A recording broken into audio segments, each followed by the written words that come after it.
कोणतेही वाटण न करता आज बनवलेली आहे मस्त अशी रसरशीत मोड आलेल्या मटकीची रस्सा भाजी।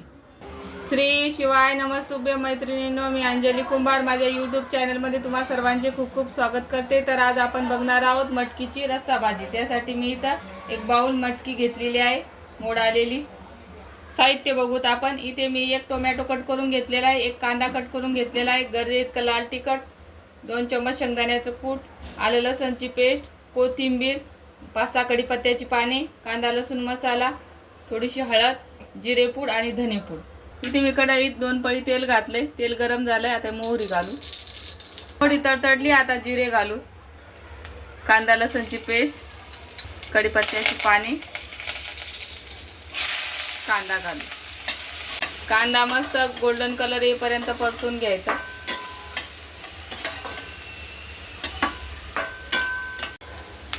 तरी ते कांदा मस्त भाजला गेलेला आहे। आता आपण याच्यामध्ये टोमॅटो घालू। टोमॅटो आपल्याला मऊ पर्यंत शिजवून घ्यायचा। टोमॅटो लवकर मऊ होण्यासाठी याच्यामध्ये थोडंसं मीठ घालू।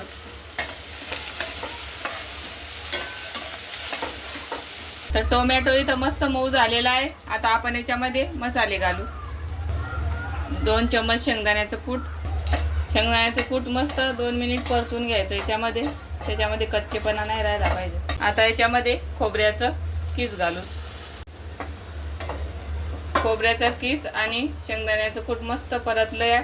आता याच्यामध्ये 1 चम्मच हळद घालू, गरजे इतकं लाल तिखट, कांदा लसूण मसाला 2 चम्मच, धनेपूड, जिरेपूड। मसाले करपू नये म्हणून याच्यामध्ये थोडंसं गरम पाणी घालायचं आणि मसाले मस्त तेल सुटेपर्यंत परतून घ्यायचे। तरी ते मसाले मस्त परतले गेलेले आहे। आता याच्यामध्ये मोड आलेली मटकी घालू। मटकी या मसाल्यामध्ये परतून घेऊ। मटकी या मसाल्यामध्ये मस्त परतल्या गेलेली आहे। आता याच्यामध्ये गरम पाणी घालायचं। तुम्हाला रस्सा किती घट्ट पातळ ठेवायचा यानुसार पाणी ऍड करायचं।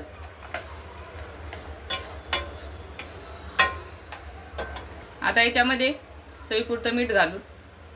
इथे मटकीला मस्त उकळी आलेली आहे। आता आपण गॅसची फ्लेम कमी करू आणि याच्यावर झाकण ठेवू। 5-6 मिनिट झालेले आहेत। आपण चेक करून मटकी मस्त शिजली का तर इथं मऊसूत झालेली आहे मटकी, तुम्ही बघू शकता। आता आपण याच्यामध्ये कोथिंबीर घालू। तर इथं तयार झालेली आहे मस्त अशी रस्सा भाजी मटकीची। आता आपण कोथिंबीर याच्यामध्ये मिक्स करू।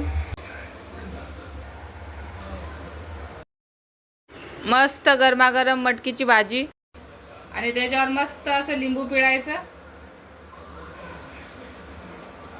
आणि चपाती सोबत खायची। एवढी भारी लागते ना ही भाजी। भाजीला काही करायला सुचत नसेल तर नक्की या पद्धतीने मटकीची भाजी करून बघा।